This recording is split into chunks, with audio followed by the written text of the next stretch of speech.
Hello दोस्तों, कैसे हो आप सब। उम्मीद है अच्छे होंगे, बढ़िया होंगे। और स्वागत है आपका एक और नई वीडियो में। आज इस वीडियो में हम बात करने वाले हैं विशिष्ट अद्वैत की, जो कि एक स्कूल है वेदांत स्कूल ऑफ फिलॉसफी का।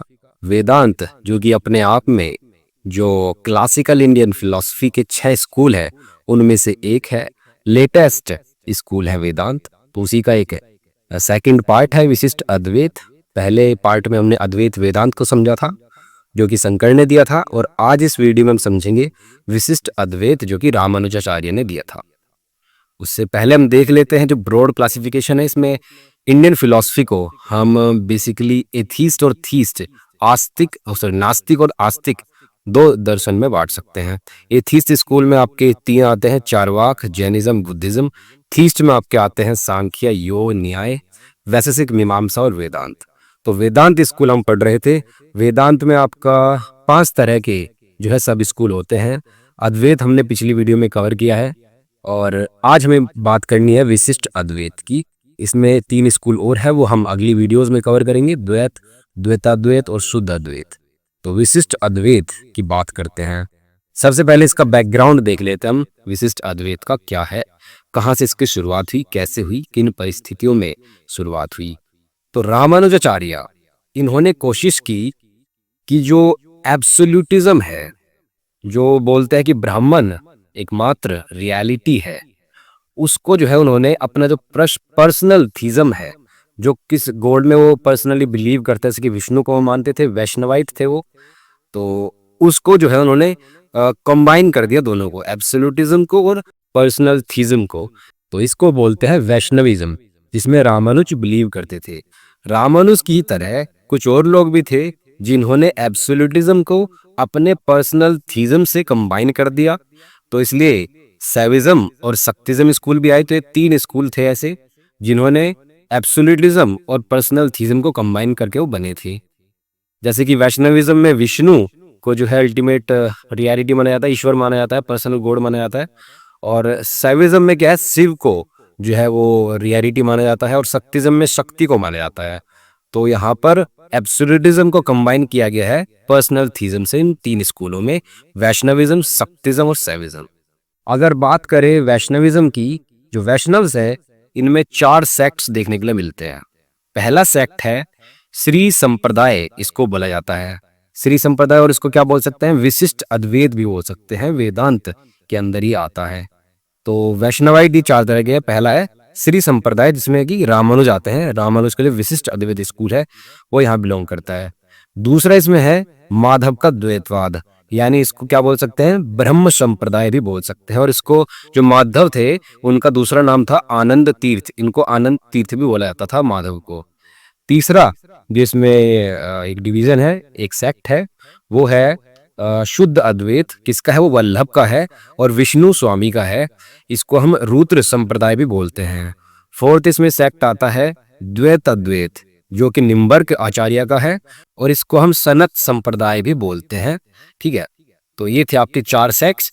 और जो आपका एक सब सेक्ट है जो कि माधव के द्वैत अद्वैत में से निकला है, वो है चैतन्य संप्रदाय, जिसमें चैतन्य महाप्रभु बिलीव करते थे, और इसको अचिंत्य भेदा भेद भी बोला जाता है।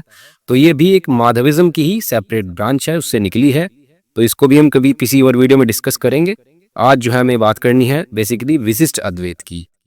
अगर बात करें इनके जो सेक्रेड लिटरेचर है, इसको आगम्स बोला जाता है। तो इनकी जो लिटरेचर है वैष्णविज्म की भी है, शैविज्म की भी अपनी है, शक्तिज्म की भी है। तो जो वैष्णविज्म के जो हमने स्कूल पढ़े अभी 5, तो इनको उनके लिए जो टर्म यूज किया जाता है उनको बोला जाता है पंचरत्न संहिता। तो जो आगम है वैष्णविज्म की, उसको उसका नाम है पंचरत्न संहिता। शैविज्म का जो आगम है उसको शैवागम बोलते हैं, और शक्तिज्म की जो सेक्रेड लिटरेचर है, आगम है, उसको तंत्र बोला जाता है। और इसमें जो शैवागम है, ये मैंने अपने जो फिलॉसफी ऑफ कश्मीर शैविज्म की वीडियो बनाई थी उसमें ये मैंने डिस्कस किया था।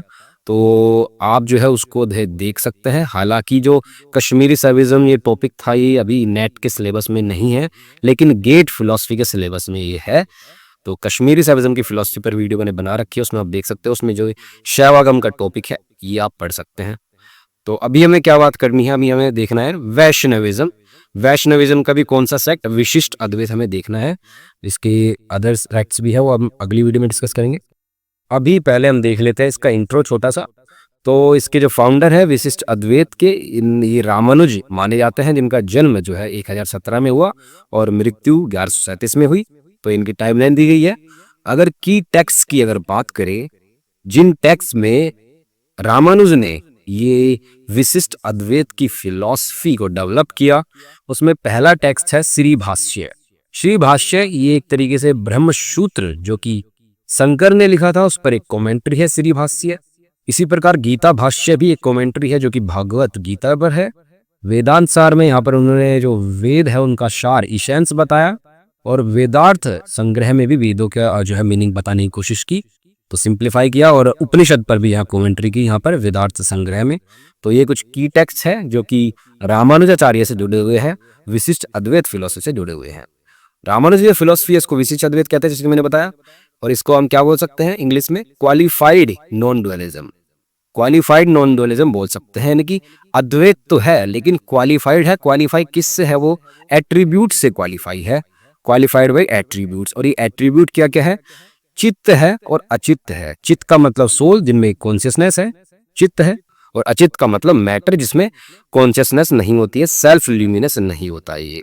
तो एक तरीके से जो शंकर का अद्वैत था, जिसमें वो निर्गुण ब्राह्मण को एक्सेप्ट कर रहे थे, रामानुज जो है वो उसकी तरह नहीं कहते हैं। वो कहते हैं कि ब्राह्मण तो है, वो एक है, अद्वैत है, लेकिन वो क्वालिफाइड है बाय एट्रीब्यूट, उसमें एट्रीब्यूट्स भी देखने के लिए मिलते हैं। रामानुज कहते हैं कि कोई भी अनडिफरेंशिएटेड प्योर कॉन्शियसनेस एग्जिस्ट नहीं करती है। श्री शंकर कह रहे थे कि जो अल्टीमेट रियलिटी है वो जो है प्योर कॉन्शियसनेस है, जो कि ब्राह्मण के रूप में उसको सिंबलाइज कर रहे थे, वो जो कि अनडिफरेंशिएटेड है। लेकिन रामानुज कहते हैं कि कोई भी ऐसी अनडिफरेंशिएटेड प्योर कॉन्शियसनेस एग्जिस्ट नहीं करती है। वो डिफरेंशिएटेड होती है लेकिन फिर भी यूनिटी होती है उसमें। तो union of differentiated pure consciousness का कॉन्सेप्ट जो है एक तरीके से रामानुज देते हैं, और वो रेफ्यूट करते हैं शंकर के अनडिफरेंशिएटेड प्योर कॉन्शियसनेस का जो कॉन्सेप्ट है उसको रिफ्यूट करते हैं और कहते हैं कि ऐसी कोई चीज एग्जिस्ट नहीं करती। ब्राह्मण जो है एक रियलिटी है, लेकिन उसमें डिस्टिंक्शंस है उसके अंदर ही, जैसे कि सोल और बॉडी। तो ब्राह्मण एक होल है, वो पूरा है, और सोल और बॉडी उसके पार्ट है, तो जिससे बना हुआ है। अब बात करें अगर मीन्स ऑफ नॉलेज की, यानी प्रमाण की, जिसमें रामानुज बिलीव करते हैं कि नॉलेज को किन तरीकों से गेन किया जा सकता है, तो यहाँ पर वो 3 वैलिड प्रमाण एक्सेप्ट करते हैं जिनके द्वारा नॉलेज हो सकती है, जिसमें पहला ही नाम है प्रत्यक्ष, दूसरा है अनुमान, तीसरा है शब्द। और इन तीनों की ही काफी बार बात हो चुकी है पिछली वीडियोस में।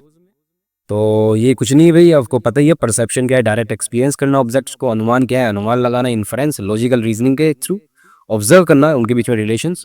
और शब्द क्या है, वर्बल टेस्टिमनी, जो कि वेदों में लिखा हुआ है, जो वेदों को ultimate Infallible source of knowledge माना जाता है, तो उसके बारे में ब्राह्मण की जानकारी मिलती है।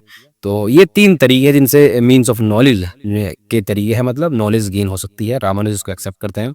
आप मेरे को कमेंट सेक्शन में बताओ, और कौन ऐसे लोग हैं या फिर कौन से स्कूल्स हैं जो कि कहते हैं कि जो मानते हैं 3 वैलिड प्रमाण में, इन 3 प्रमाण को एक्सेप्ट करते हैं, ये कमेंट में बताओ आप।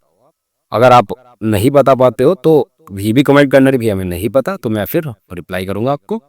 Unlike Shankar, he does not dismiss perception and inference as lower. All 3 प्रमाण are valid and harmonious. जैसे कि शंकर जो है 6 प्रमाणों में मान रहे थे, 6 के 6 में, लेकिन वो जो है ये दूसरे जो प्रमाण थे उनको नीचा मान रहे थे, केवल शब्द जो था उनके लिए सुपीरियर था। लेकिन यहाँ पर रामानुज तीनों को ही एक वैलिड और हार्मोनियस और एक तरीके से इक्वली वैलिड मानते हैं। उनके लिए तीनों बराबर है, तीनों ही प्रमाण जिनसे नॉलेज गेन होती है। अब बात करें अगर ब्राह्मण के कॉन्सेप्ट की, तो ब्राह्मण को यहाँ पर सगुण ब्राह्मण कहते हैं रामानुज। रामानुज कहते हैं कि ये कोई निर्गुण ब्राह्मण नहीं है, इसमें एट्रीब्यूट्स होते हैं, इसलिए सगुण है। ये पर्सनल होता है, इनफाइनाइट ऑस्पिशियस क्वालिटीज है इस ब्राह्मण में, यानी कल्याण गुण है, such as knowledge, bliss, compassion, truth, ये सब क्वालिटीज है। He is creator, preserver and destroy. Create भी यही करता है, प्रिजर्व भी यही करता है, और डिस्ट्रॉय भी इस यूनिवर्स को यही करता है। पावर और मर्सी का ये सिंबल है, और इसको वासुदेव भी वो कहते हैं। और इस ब्राह्मण को आइडेंटिफाई करते हैं नारायण या फिर विष्णु से, जो कि सुप्रीम बीइंग है रामानुज के अनुसार। ब्राह्मण जो है इनर कंट्रोलर है, अंतर्यामी है उनके अनुसार, और सोल ऑफ ऑल, सभी का सोल है, शारीरिक है। अनमूव्ड मूवर है, खुद जो है मूव नहीं होता लेकिन दूसरों को मूव करता है। डिवॉइड ऑफ ऑल डिमेरिट, इसमें कोई डिमेरिट नहीं है, सभी की सभी मेरिट इसमें होती है, सभी गुण है, अब गुण कुछ भी नहीं है। ब्राह्मण is one but qualified by चित्त एंड अचित्त, ब्राह्मण एक है जो कि क्वालिफाई है चित्त यानी कि सोल या फिर कॉन्शियस बीइंग से, और अचित यानी मैटर से, और इसीलिए इसको कहा जाता है विशिष्ट अद्वैत या फिर क्वालिफाइड नॉन डुअलिज्म। अब बात करें माया का जो कॉन्सेप्ट था, मायावाद था शंकर का, उसको कैसे रेफ्यूट करते हैं रामानुज। रामानुज क्लियरली रेफ्यूट कर देते हैं अद्वैत की जो डॉक्ट्रिन है माया की। वो कहते हैं कि जो वर्ल्ड है ये रियल है, कोई इल्यूजन नहीं है, मिथ्या नहीं है, संसार जगत मिथ्या नहीं है, वास्तविक है। ब्राह्मण जो है मटेरियल कोज है, उपादान कारण है इस संसार का, और ट्रांसफॉर्मेशन यानी परिणाम के थ्रू, उसके परिणाम स्वरूप ही ब्राह्मण के इस संसार का जो है निर्माण होता है। ये कोई अपीयरेंस नहीं है, विवर्तवाद में जिसमें बिलीव कर रहे थे शंकर, वो कहते हैं कि ऐसा नहीं है, अपीयरेंस नहीं है वर्ल्ड, ये क्या है, ट्रांसफॉर्मेशन है, परिणाम है उस ब्राह्मण का, तो ये रियल है world. God truly manifest the world, he creates, sustains and dissolves it out of his own being. तो जो गॉड है, ब्राह्मण है, वो मैनिफेस्ट करता है, संसार को बनाता है, प्रिजर्व भी करता है यानी सस्टेन करता है, डिसोल्व भी कर देता है, विनाश कर देता है फिर उसका, अपने आप से ही, अपनी इच्छा से। The world is the real body of God, ये जो संसार तुम देख रहे हो एक तरीके से गॉड की बॉडी है, नॉट ए ड्रीम और इल्यूजन, ये उसका कोई स्वप्न नहीं है, कोई भ्रम नहीं है, कोई माया नहीं है, तो रियल है वर्ल्ड। तो रामानुज जो है इस माया की डॉक्ट्रिन को एक तरीके से रेफ्यूट करने के लिए या फिर ऐसा बोलने के लिए कि माया जो एक्सप्लेन नहीं की जा सकती, ये इनएक्सप्लेनेबल है, तो इसके लिए उसमें 7 डिफेक्ट्स वो बताते हैं। माया सप्त अनुपत्ति इसको बोलते हैं, 7 ये जो है डिफेक्ट्स है, अनुपत्ति है। तो पहला जो डिफेक्ट है उसको बोलते हैं तिरोधन अनुपत्ति, यानी कि कंसीलमेंट। तिरोधन का मतलब कंसीलमेंट, ये छुपा हुआ है, बोलता है कि जो माया है छुपी हुई होती है। तो रामानुज कहते हैं कि जैसे शंकर बोलते हैं कि जो माया है ये ब्राह्मण की वैसी है, और ब्राह्मण जो सेल्फ ल्यूमिनस है, तो कोई चीज जो कि सेल्फ ल्यूमिनस है वो कंसील, छुपी हुई कैसे रह सकती है, तो ये एक तरीके से डिफेक्ट बताते हैं माया में। दूसरा जो इसमें अनुपत्ति है, वो डिफेक्ट है, वो है निवृत्तक अनुपपत्ति, यानी कि इसका क्या मतलब है, ये रिमूव भी नहीं हो सकती, यानी कि इसकी निवृत्ति नहीं हो सकती, या फिर कह सकते हैं डिस्ट्रॉय नहीं हो सकती, निवर्तक नहीं है ये जो माया है। ये क्यों नहीं है ऐसा, क्योंकि जो अविद्या है यानी कि ये जो माया है, इसको जो है इंटरचेंजेबली यूज करता है, मैंने आपको पिछली वीडियो में बताया भी था, ये आपके एक critical survey of Indian philosophy जो कि CD शर्मा के द्वारा बुक है, उसमें मैंने दिखाया था आपको। तो ये जो अविद्या है, माया है, ये जो है ना तो रियल है ना ही अनरियल है, तो ये कैसे इसको डिस्ट्रॉय करेगा और किस चीज से इसको डिस्ट्रॉय किया जाएगा, तो ये क्वेश्चन करते हैं इसमें निवृत्तक अनुपपत्ति में। तीसरा इसमें है अनुपत्ति स्वरूप अनुपत्ति, यानी कि उसकी जो नेचर है, वो बोलता है कि माया जो है इनडिस्क्राइबेबल है, इनडिफाइनेबल है। तो जो चीज इनडिस्क्राइबेबल है उसको जो है तुम कैसे डिस्क्राइब करोगे, तो इलॉजिकल है, एक तरीके से इलॉजिकल बात है। तो माया को जो है इस तरीके से भी रेफ्यूट करते हैं, वो डिफेक्ट बताते हैं उसमें। फोर्थ इसमें वो चीज बताते हैं रामानुज, वो कहते हैं ये आश्रय अनुपत्ति है, इसमें आश्रय का जो है डिफेक्ट है। तुम्हें नहीं पता कि सबस्ट्रेटम किस चीज में लाई करती है, इसका लोकस क्या है, कोई वैलिड लोकस नहीं है रामानुज के अनुसार। जो अविद्या है, जो माया है, इसका ना तो ब्राह्मण में लाई करती है ना ही जीव में, ये खाली उन अद्वैत वेदांतिन्स में, शंकर के दिमाग में लाई करती है। ये सिर्फ ये इमेजिन कर लेते हैं ये लोग, ऐसा आरोप रामानुज लगाते हैं रियलिटी में शंकर पर कि सिर्फ ये शंकर के मन में है और कहीं नहीं है, ये जो माया का कॉन्सेप्ट है। पांचवी इसमें जो अनुपपत्ति है, डिफेक्ट है, वो है प्रमाण अनुपपत्ति, यानी कि कोई मीन्स ऑफ नॉलेज नहीं है जो इसको जो है इससे इसकी नॉलेज करा दे। ठीक है, किसी भी मीन्स ऑफ नॉलेज से, प्रमाण इन्फ्रेंस शब्द से किसी से भी नहीं हो सकती इसकी नॉलेज। तो कोई भी प्रमाण जो है इसके माया की एग्जिस्टेंस को जो है इस्टेब्लिश नहीं कर सकता, कि वो खुद ही कहते हैं कि भाई ये इनडिस्क्राइबेबल है, इनडिफाइनेबल है, और जो है ये ना तो रियल है ना अनरियल है। तो इस चीज को जो है कैसे इसकी जानकारी लोगे फिर। छठा इसमें जो अनुपपत्ति बताता है, डिफेक्ट बताता है, वो है अनिर्वचनीय, वही इनडिफाइनेबिलिटी कि डिफाइन नहीं की जा सकती, ना तो रियल है ना ही अनरियल है। इसलिए जो चीज अनरियल भी नहीं है, रियल भी नहीं है, तो एक तरीके से तो सेल्फ कॉन्ट्राडिक्टरी है, जो लॉ ऑफ कॉन्ट्रडिक्शन है उसको फॉलो नहीं करती है। सेवंथ इसमें अनुपपत्ति है निवृत्ति अनुपपत्ति यानी सिसेशन। तो ये भी जो सेकंड वाला हमने डिस्कस किया उसी की तरह है। आप इसमें से यहाँ से इसको निवृत्ति पे यहाँ से हटा सकते हो वैसे, क्योंकि ये अलग से भी दे रखा है निवृत्ति अनुपपत्ति। तो ये सात इस तरीके से होते हैं, निवृत्तक इसमें अलग है, निवृत्ति अलग है। हालांकि इस पर बहुत कम चांसेस है क्वेश्चन आए, लेकिन एक बार देख लेते हैं, गो थ्रू हो जाते हैं। तो निवृत्ति अनुपपत्ति का मतलब सिसेशन, इसका सिसेशन खात्मा नहीं हो सकता, क्योंकि इसको जो है उन्होंने बोला कि डिफाइन ही नहीं कर सकते, डिस्क्राइबेबल नहीं है। तो कोई चीज़ जो है इसकी डेफिनेशन ही नहीं है किस चीज़ से तुम उसको डिस्ट्रॉय करोगे। ठीक है, तो वो ये सिर्फ उनके दिमाग में है शंकर के, उन्होंने ऐसे ही इमेजिनेशन में कॉन्सेप्ट बना दिया माया का, ऐसा जो है आरोप लगाते हैं। इस तरीके से मायावाद को जो है रेफ्यूट करते हैं रामानुज अपने इसे सप्त अनुपपत्ति की जो उनकी डॉक्ट्रिन है माया को लेकर, माया को जिसमें रेफ्यूट करते हैं। अब बात करते हैं अपृथक सिद्धि यानी कि इनसेपरेबल रिलेशन। ये क्या है जिसमें रामानुज बिलीव करते हैं? अपृथक सिद्धि का मतलब है इनसेपरेबिलिटी या फिर डिपेंडेंस विदाउट डिफरेंस, यानी कि जो सोल और बॉडी है ये इंसेपरेबल होती है ब्राह्मण से और डिपेंड भी करती है उस पर कोई बिना किसी डिफरेंस के, या फिर ऐसा कह लो कि डिफरेंसेस होने के बावजूद भी ये यूनाइट होती है, इनसेपरेट होती है, इनसेपरेबल होती है किससे? ब्राह्मण से। तो इसी कॉन्सेप्ट को अपृथक सिद्धि बोला जाता है। इस कॉन्सेप्ट में क्या एम्फेसाइज किया जाता है, जोर दिया जाता है इस पर कि यूनिटी है और डिफरेंस भी है, यूनिटी के साथ साथ डिफरेंस भी है जो कि एग्जिस्ट करता है बिटवीन ब्राह्मण और जीव, कि ब्राह्मण और जीव जो है डिफरेंस होने के बावजूद भी यूनियन में रहते हैं, यूनिटी होती है उनके बीच में। इस चीज पर इसमें जोर दिया जाता है। और ये रिलेशन है between the body and the soul, soul और बॉडी के बीच में रिलेशन है, या फिर हम कैसा कह सकते हैं कि सब्सटेंस और उसके एट्रीब्यूट के बीच में रिलेशन है। अगर ब्राह्मण को सब्सटेंस मानते हो तो उसके एट्रीब्यूट है वो क्या है? ये जो सोल है, ये जो मैटर तुम देखते हो ये उसके एट्रीब्यूट है। तो उनके बीच में जो रिलेशन है वो अपृथक सिद्धि है, इनसेपरेबल रिलेशन है बिटवीन पार्ट एंड होल। तो पार्ट क्या है? सोल बॉडी, होल क्या है? नामन। तो ऐसा एक रिलेशन है इनसेपरेबल। या फिर दो सब्सटेंस के बीच में जो रिलेशन है ये जो है अपृथक सिद्धि है, इनसेपरेबल रिलेशन है। The body can not exist without the soul, body soul के बिना नहीं रह सकती। Yet the soul is distinct from the body, फिर भी जो सोल है ये अलग है बॉडी से, अलग होने के बावजूद भी एक दूसरे से वो अलग नहीं रह सकते, यूनाइट होकर रहते हैं। ये इनसेपरेबल रिलेशन इस तरीके से है जिसमें बिलीव कर रहे हैं रामानुज। सिमिलरली चित्त जो है, कॉन्शियसनेस जो है, और जो अचित्त है, मैटर है, ये can not exist apart from ब्राह्मण, ये अलग नहीं रह सकते ब्राह्मण से। लेकिन इसका मतलब ये भी नहीं कि वो आइडेंटिकल है ब्राह्मण से, आइडेंटिकल नहीं है, डिफरेंसेस है, उसके बाद भी यूनियन में रहते हैं। जैसे कि हमारे कॉन्स्टिट्यूशन में बोला गया है इंडिया के लिए कि इंडिया में क्या पाई जाती है? Unity in diversity. तो इसी प्रकार डाइवर्सिटी है, डाइवर्स है, ये डिस्टिंक्ट है ब्राह्मण और सोल और यानी कि जीव, तो लेकिन फिर भी उसमें यूनिटी है।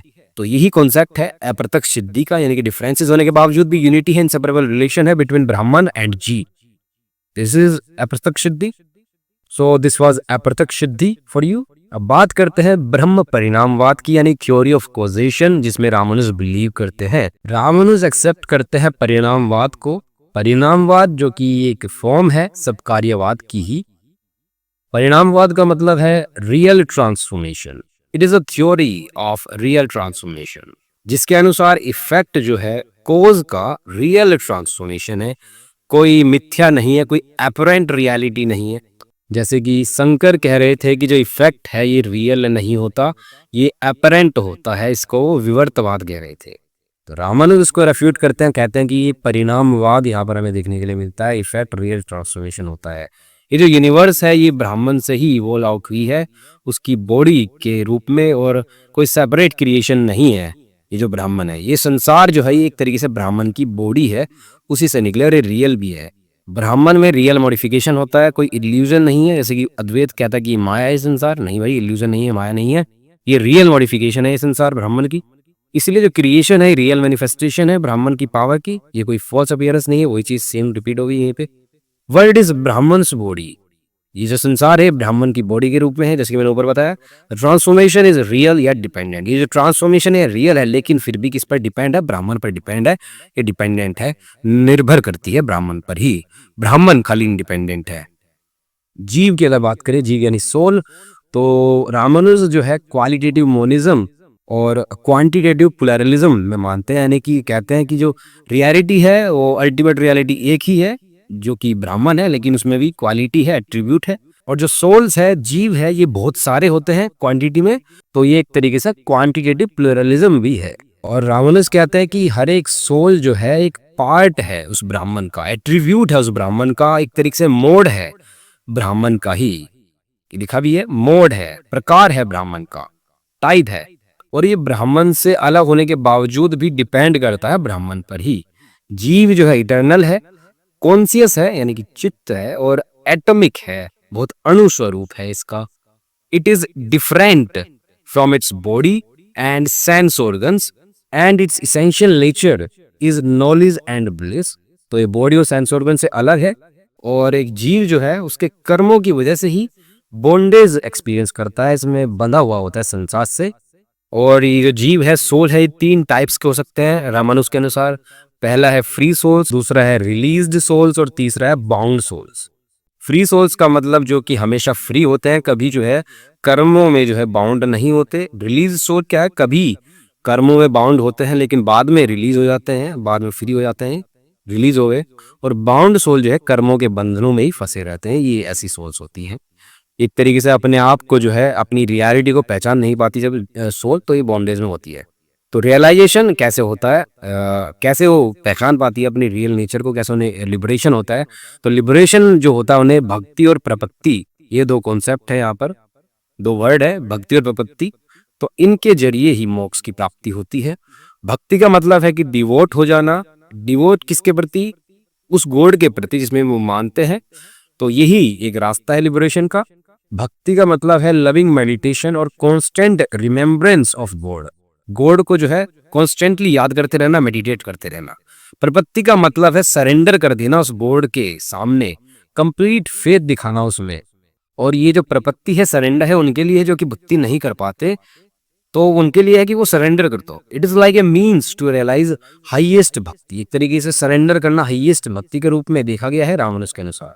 It means offering oneself fully to Narayan.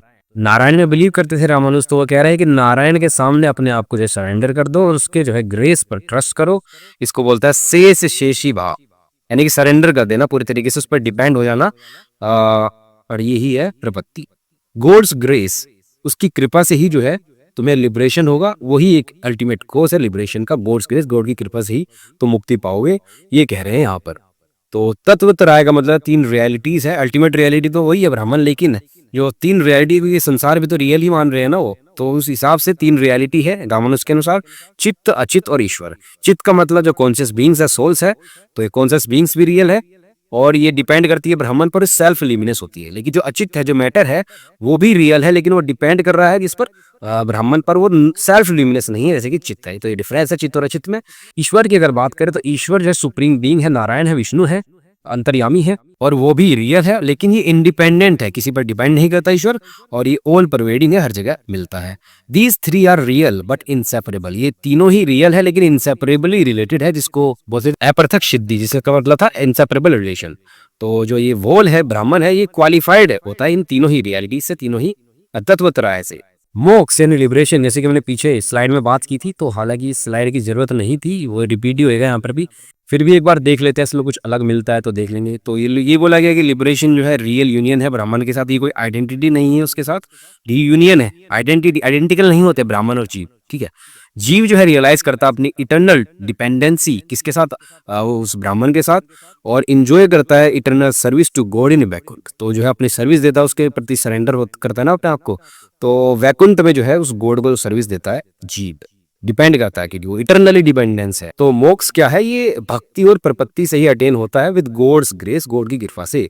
मोक्ष में क्या होता है? सोल एक्सपीरियंस करती है परफेक्ट ब्लिस और नॉलेज, फिर भी वो अपनी इंडिविजुअलिटी रिटेन करके रखती है। मोक्ष जो है सायुज्य है। सो सायुज्य का मतलब है कम्युनियन विद ब्राह्मण थ्रू लव नॉट मर्जी, यानी कि ब्राह्मण के साथ कम्युनियन में आते हैं, यूनाइट होते हैं, मर्ज नहीं कर जाते उसी में। तो यही मोक्ष है रामानुज के अनुसार।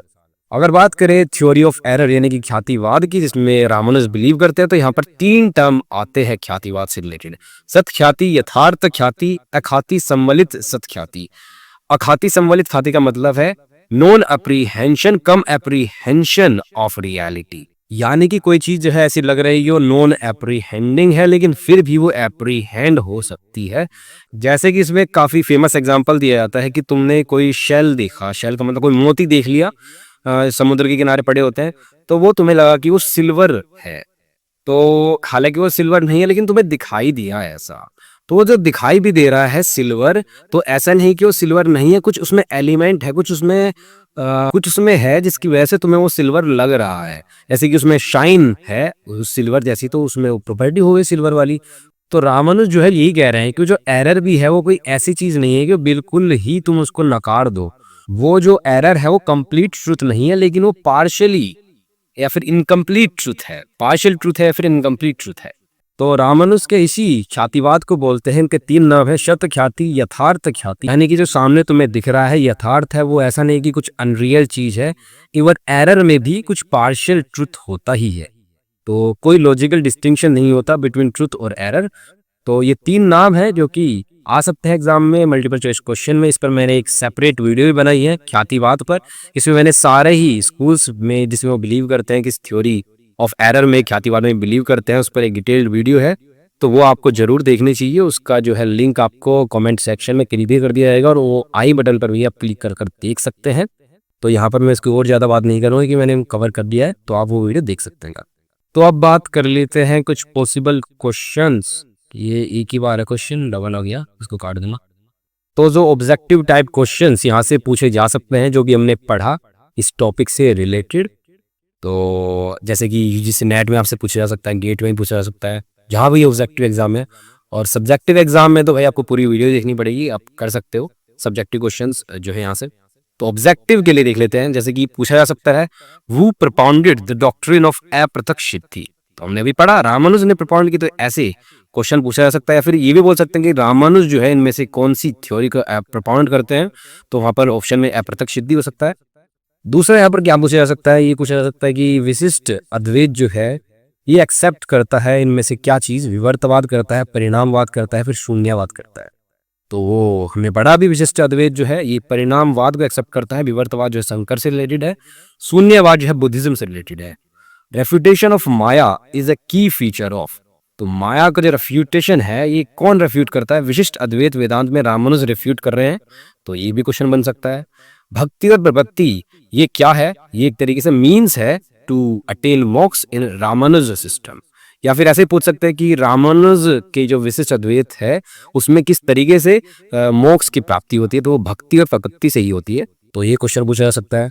एक हो सकता है कि रिलेशन बिटवीन जीव और ब्राह्मण अकॉर्डिंग टू रामानुज, तो रामानुज के अनुसार जीव और ब्राह्मण में कैसे रिलेशनशिप होती है, बॉडी और सोल की रिलेशनशिप होती है, फिर होल और पार्ट की रिलेशनशिप होती है, या फिर सब्सटेंस और उसके एट्रीब्यूट की रिलेशनशिप होती है, इसको शरीरी भाव भी बोलते हैं, तो ये क्वेश्चन पूछा जा सकता है। या फिर ये तो भाई पूछा ही गया है, हाउ मेनी प्रमाण डज रामानुज एक्सेप्ट, कितने प्रमाण एक्सेप्ट करते हैं, 3 प्रमाण एक्सेप्ट करते हैं, परसेप्शन, इन्फरेंस, वर्बल टेस्टिमनी। और मैंने स्टार्टिंग में आपसे क्वेश्चन पूछा था कि रामानुज के अनुसार और कौन से ऐसे स्कूल है जो कि 3 प्रमाण को एक्सेप्ट करते हैं। उम्मीद आपने वो कॉमेंट सेक्शन में लिख दिया होगा अभी तक। तो अगर हम इसको इन शॉर्ट बताएं कि क्या पढ़ा आपने, भी रिवाइज करें, नेचर ऑफ ब्राह्मण कैसी है, यहाँ पर एक ही रियलिटी है जिसमें एट्रीब्यूट्स है, इसीलिए इसको शगुन ब्राह्मण बोलते हैं, तो नेचर ऑफ ब्राह्मण है शगुन ब्राह्मण रामानुज के अनुसार। तो ये संसार है ये रियल है, कोई माया या फिर मिथ्या नहीं है। तो और एक तरीके से जो वर्ल्ड है ये बॉडी है ब्राह्मण की, ये बोला गया है। जीव क्या है, ये भी रियल है और इटर्नल है और डिपेंड करता है ऑन ब्राह्मण। माया क्या है, माया का जो है कॉन्सेप्ट ये रिजेक्ट ही कर देते हैं, जो कि शंकर ने दिया था माया को कॉन्सेप्ट, इसको रिजेक्ट कर दिया। कॉज ऑफ वर्ल्ड यानी कि संसार का कॉज क्या है, ब्राह्मण है, और जो ब्राह्मण है ये उपादान कारण यानी कि मटेरियल कॉज और एफिशिएंट कॉज भी है। रिलेशन क्या है, रिलेशनशिप कैसी होती है कि सोल यानी कि जीव और इस वर्ल्ड में, तो ये चित्त अचित ईश्वर की रिलेशनशिप है यानी कि अप्रत्यक्ष सिद्धि है। तो रिलेशन क्या है, होल और पार्ट का रिलेशन है। होल क्या है, ब्राह्मण, और उसके पार्ट क्या है, चित्त और अचित है, यानी कॉन्शियस जो बींग्स है, और अचित यानी मैटर है, वो उनके बीच में अप्रत्यक्ष सिद्धि जो रिलेशन है, इनसेपरेबल रिलेशन है। थ्योरी ऑफ एरर जिसमें रामानुज बिलीव करते हैं वो है सत्य ख्याति, इसकी हमने बात की अभी। लिबरेशन, लिबरेशन क्या है, लविंग यूनियन है, जो कि भक्ति और प्रपत्ति से होता है, यानी कि तुम्हें डिवोट होना पड़ता है, सरेंडर करना पड़ता है अपने आप को नारायण के सामने, किसी की अपने पर्सनल गॉड के सामने। लेकिन उसमें इंडिविजुअलिटी आपकी रिटेन रहती है, फिर भी आप इंडिविजुअलिटी अपनी नहीं होते हो, ये बात ध्यान रखनी है। प्रमाण, ये तीर प्रमाणे मानता है, प्रत्यक्ष अनुमान शब्द। तो ये आपका जो है शॉर्ट में रिवीजन भी हो गया। अगर आपने कुछ भी नहीं पढ़ा लेकिन ये भी देख लिया तो भी आपका कल्याण हो सकता है इस टॉपिक में।